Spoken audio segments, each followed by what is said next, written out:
सीधा सा बात देख लो, दुनिया में एक ही बात है, सब बात का एक बात है। सब कुछ आपके जो तुम्हारा सोच है, तुम्हारे सोचने की जो ताकत है, तुम्हारा दिमाग कितना मजबूत है, इतने पर निर्भर करता है पूरा चीज। और कोई चीज नहीं है दूसरा कि आपके विचार कितने प्रबल हैं, कितने मजबूत हैं, बस इसी पर निर्भर करता है। आप देखना एक चुंबक को, चुंबक के अंदर गुण है खींचने की, लेकिन वो किसको खींच सकता है? लकड़ी को, ईंट को, मिट्टी को। उसके अंदर किसको खींचने की क्षमता है? लोहा को नहीं। उसके अंदर वो गुण है, उस चीज को वो खींचेगा। अब जैसे देखना, जो इस टाइप का इंसान होगा ओकर दोस्त सब फिर वैसने टाइप के सब रहेगा। जैसे रोड में घूमे वाला लफुआ बा सब, देखते हो कि नहीं देखते हो? उसका टोटल का लुक भी एक के टाइप के रहेगा, लगभग रहता है कि नहीं? उसका काम भी एक ही टाइप का रहेगा। इंसान के अंदर वही जो चुंबक होता है, वो जो विचार है ना, वही है। तो आपके विचार किस तरह के हैं? विचार आपके साफ सुथरे हैं, एकदम क्लियर है।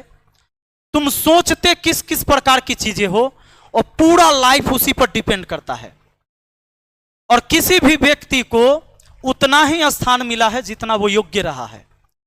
अगर मुझसे बहुत सारे लोग बहुत आगे हैं, इसका मतलब है कि हमसे उनकी सोच बहुत अलग है, उनकी सोच हमसे काफी ज्यादा मजबूत है, और इसी वजह से वो हमसे बहुत आगे हैं। और जो हमसे आज पीछे हैं वो हमारे इतना नहीं सोच सके, इसलिए वो हमसे पीछे हैं।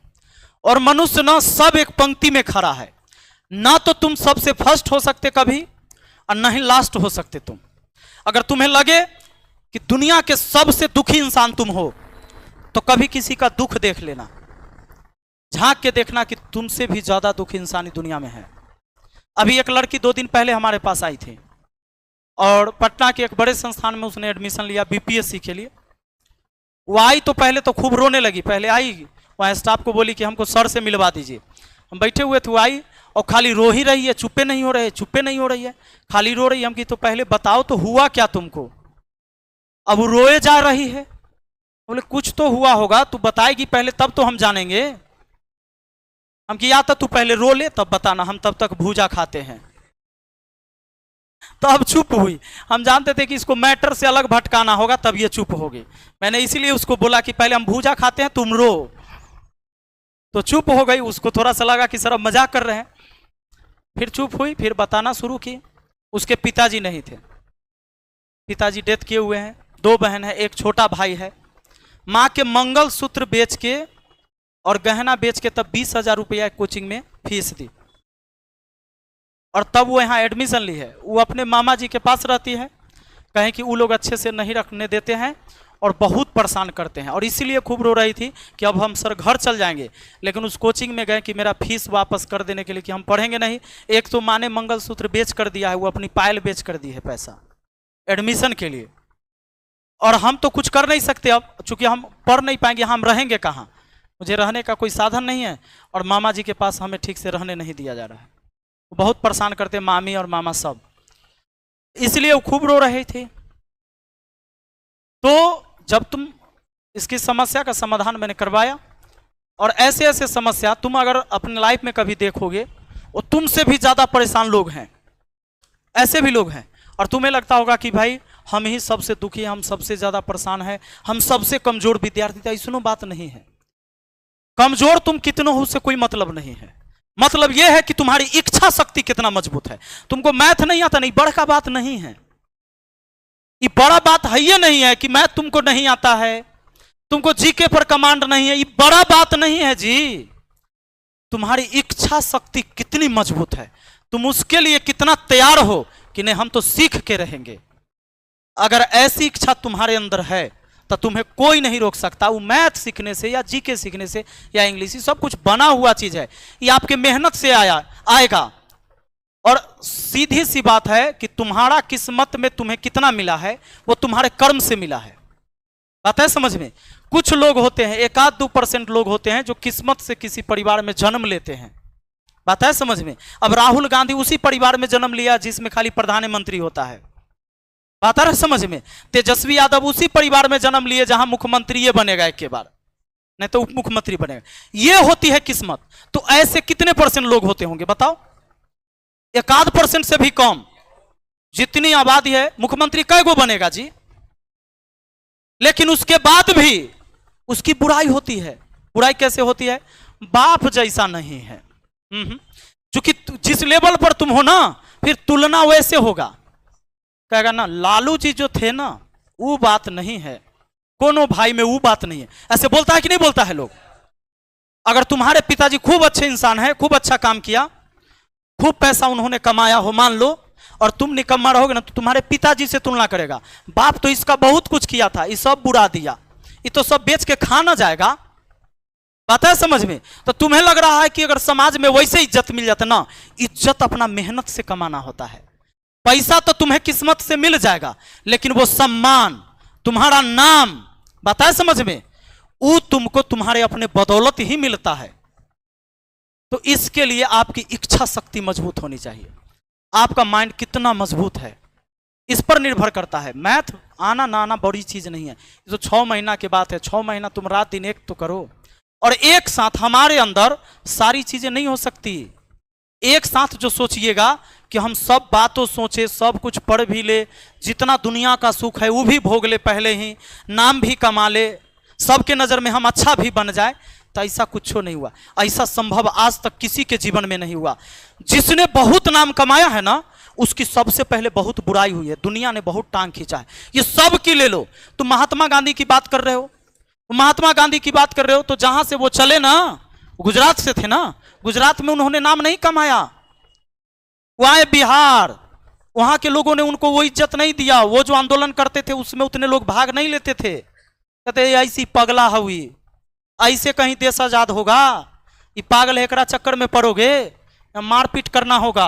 और उनका तो विचार होता था कि मारपीट नहीं करना है, तो वहां उनकी बात को वैल्यू नहीं देता था। लोग अलग आए, अपने क्षेत्र से हटे। पहले तो उनका वहां भी विरोध हुआ।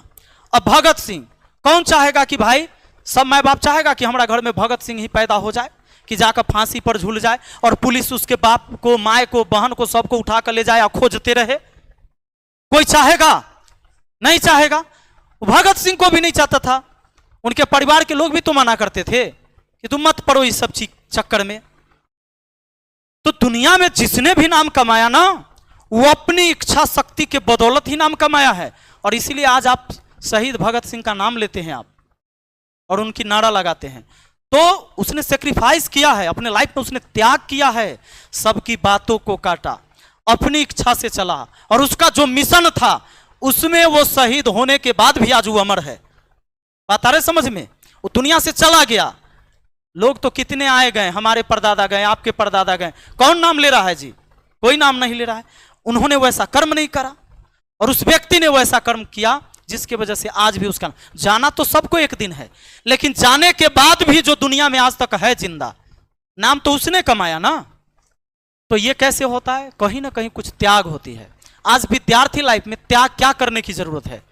त्याग करने की जरूरत है ये मोह माया, दोस्ती, नाते, रिश्तेदार, इन सब को त्यागना होता है। और आज अगर तुम सोच लोगे ना ना ना ना ना, मामा जी के लड़की के शादी है, नहीं जाएंगे तो मामा जी गुस्सा जाएंगे, जाना तो पड़ेगा। तुम सारी फॉर्मेलिटी पूरी कर रहे हो, सारी फॉर्मेलिटी पूरी करते करते करते करते तुमने सबके लिए जीना शुरू कर दिया। तुम्हें खुद पता नहीं चला कि तुम अपने लिए कब जिया, तुम्हें समय ही नहीं मिला। तुम सबको खुश करने के चक्कर में रह गए, तुम्हें अपने बारे में कभी पता ही नहीं चला कि हमारी खुशी किस में थी और मैं कैसे खुश हो सकता था। तो सीधी सी बात है, विद्यार्थी जीवन में हमेशा कहता हूं, यह स्वार्थी जीवन होना चाहिए। और स्वार्थी जीवन का मतलब होता है कि ज्यादा दूसरों से मतलब ही नहीं होना चाहिए। आपको शिक्षक से भी ज्यादा मतलब नहीं होना चाहिए, किसी से भी मतलब ज्यादा नहीं। अपना काम हुआ, निकल लिए। बात है समझ में? ये विद्यार्थी जीवन में तुम अगर इतना सेल्फिश हो गए ना, तो तुम बहुत आगे जाओगे। और जब तुम बहुत आगे चल जाओ, तुम्हें पता चले कि अब हमारा जीवन में कुछ बिगड़ने वाला नहीं है, करो सेवा, समाज सेवा करना है करो, मैं मना नहीं करता हूं, लेकिन तुम कुछ रहोगे तब ना समाज की सेवा करोगे। और तुम्हारा 1 पैसा का औकात नहीं है, तो तू क्या समाज की सेवा करेगा? समाज के लोग आज भी गाली दे रहा है और उस टाइम भी तुमको गाली देगा। समाज के लोग ऐसा नहीं कि तुम्हें कहीं लेके सीढ़ी पे लेके लगा के स्वर्ग में लेके जाएगा तुमको, ऐसा कुछ नहीं है। बात आ रही समझ में? तो थोड़ा सा स्वार्थी बनिएगा अपने लिए समय निकालिएगा, खुद के लिए। हमेशा देखना कि हमारा फालतू टाइम कहीं बर्बाद हो रहा है, उसको बर्बाद नहीं होने देना। ये गणित बड़का चीज़ नहीं है। मेरे जैसा इंसान जब सीख सकता है गणित, मैंने अपने जीवन में फील किया कि 10वां तक हमको कुछ बुझाए नहीं करता था, इंटर तक आए नहीं करता था, डर से बायोलॉजी पढ़ा, और आज मैं मैथ पढ़ाता हूँ। तो जब मैं मैथ सीख सकता हूँ तो तुम क्यों नहीं सीख सकते? और मैं जब मैथ पढ़ाता हूँ तो मुझे पता है कि मैं बहुत अच्छा पढ़ाता हूँ। मैं ऐसे पढ़ाता हूँ कि कमजोर से कमजोर विद्यार्थी सीख सके। अब क्लास कोई छोड़ देगा तो हम उसका क्या करेंगे? मैं तो पहले ही बताया कि बच्चा को कभी दवाई पिलाती हो तुम, और दवाई पिलाओगे तो कुछ बच्चा है जो पीना चाहेगा, कुछ बच्चा पीना नहीं चाहेगा, वो बदमाशी करता है। उसकी माँ बार बार दवाई पिला रही, वो मुंह घुमा देगा। अब मुंह घुमा दिया, जबरदस्ती चम्मच से ठूस कर पिलाया ओकरा, तब भी क्या करेगा? वो फेंक देगा मुंह से बाहर। उसको माँ क्या कर लेगी जी? बात आ रहा समझ में? तो अगर तुम्हें हम पढ़ाते हैं ना, हम पढ़वे ना करो तो क्लास आवे नहीं करोगे, इसका मतलब तुम मुंह घुमा रहे हो, और तब भी तुमको हम सिखाने की कोशिश कर रहे हैं, और तब भी तुम सीखने की कोशिश नहीं, तो तुम्हारा कुछ नहीं होने वाला। इस दुनिया में लड़कर आगे बढ़ा है, हर जगह लड़ाई लड़ रहे हो आप। तुम अपने ही साथियों को पीछे छोड़ने के लिए तुम पढ़ाई कर रहे हो। ऐसा नहीं कि तुम सबके बारे में सोच रहे हो, और सबके बारे में तुम सोच रहे हो तो तुम पढ़ो नहीं, तभी वो निकलेगा ना। तो तुम एक सीट तक किसी ना किसी का लेगा ना जी।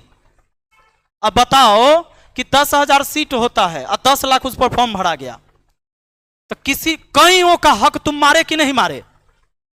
अगर तुम्हें एक सीट मिल गया तो उस सीट पर कोई और भी तो आ सकता था, उसको तो तुमने पीछे छोड़ा ना, उसको हराया तुमने ना। ये लड़ाई तो अपने साथियों से ही तुम लड़ते हो, और इस सब से लड़ के ही आगे निकलना। ये गिद्ध का एक रूल है। गिद्ध जानते हो ना? गिद्ध बहुत ताकतवर पक्षी है। उसको कोई हिला दे, ओकर बच्चा पर कोई हमला करके दिखा दे, ओकर बच्चा पर कोई कौआ जाके, सियाना कौआ उसके बच्चा पर हमला करके दिखा दे, ओकर बच्चा कौआ को मार देगा। कौआ को उसका बच्चा मार सकता है, इतनी ताकतवर होता है उसका बच्चे से। उसका रीजन है, जब गिद्ध का अंडा से जब बच्चा निकलता है ना, वो खाना नहीं देता है। गिद्ध जो है खाना नहीं देती है अपने बच्चे को, वो अपने भाई बहन को ही मार के खाता है। 3 गो 4 गो 5 गो जितना बच्चा रहेगा ना, अपने भाई बहन में लड़ेगा, दूसरे का खून पीता है, ब्लड पीता है, और उसको मार के उसके मांस को नोच के खाता है। और उसमें से जो एगो बच गया ना, उसको गिद्ध पालती है कि तू ताकतवर है, तू ही दुनिया पर राज कर सकता है। वो जब भी पैदा करती है तो राजा पैदा करती है, हुक्म चलाने वाला वो पैदा करती है गिद्ध। इतना तकलीफ अपने बच्चों को, कोई माँ अपने बच्चों को मरते हुए कोई दूसरा प्राणी छोड़ सकता है? एगो कुत्ता को भी देखते हैं, अपना बच्चा को ले घूमल चलता है इधर उधर, कुतिया जो है अपने बच्चों को इधर। बिल्ली को भी देखना, एक चूहा को देखना जी, इंसान का तो छोड़ दो, एक चूहा को भी देखना। मैंने एक सीन देखा, एक बिल में पानी घुस गया बारिश में, और चूहा के बच्चा एकदम छोटा छोटा बच्चा था, लाल लाल बच्चा था, उसको ना शरीर पर बाल भी नहीं हुए थे, और चूहिया जो है उसमें बिल में जाए पानी में घुस के, एगो से मुंह से पकड़ के एगो के ला के बहरा रखी जहां सूखा जगह, फिर दौड़ के जाती थी। पानी भर गया बिल में, लेकिन उसको पता था कि बिल यही है, इस बिल में पानी भर गया, मेरा बच्चा इसमें। फिर घुस के जाती, दूसरा बच्चा को लेके निकल, फिर तीसरा को निकाल, 7 बच्चा निकाली वैसे ही हो। सोचो कितनी ममता है, कितनी ममता है अपने बच्चों के लिए। माँ को, ये माँ के अंदर ये ममता होता है, ये बाप के अंदर नहीं होता है। वो चूहा नहीं जाएगा उसको लाने, नहीं जाएगा। माँ को ममता मई इसलिए कहा गया संसार में। पर एक गिद्ध की ममता देखो, वो कैसा है, वो अपने बच्चों को अपने नजर के सामने मरने देती है, और एक जो बचता उसको पालती है। वो इसलिए कि वो ये सोचती है कि हमारा बच्चा कमजोर ना हो और उसको कोई ना मार सके दूसरा। हम एक को पैदा करेंगे, लेकिन ऐसा पैदा करेंगे जो सब पर राज करे। तो इस संसार में ना हर जगह लड़ाई है कि लड़ना पड़ेगा, और लड़के ही आगे बढ़ा है कोई। चाहे जैसी लड़ाई हो, विचार की लड़ाई हो, ये पढ़ाई की लड़ाई हो, अस्त्र शस्त्र की लड़ाई हो, ये लड़ाई ही लड़के जीता है किसी ने। लड़ाई कई तरीके के हैं, और आपकी जो लड़ाई है आज कंपटीशन की लड़ाई है, पढ़ाई की लड़ाई, इसको लगातार लड़ना होगा। अपने हथियार को तेज करना होगा। पहले भाला तलवार को तेज कैसे धार करता था, नहीं, तो ये तेज करने के लिए आपको प्रैक्टिस करना होगा, ये बार बार सवाल बनाने होंगे, तब आपको याद रहेगा। बस यही बात है और कोई बात नहीं है। Thank you.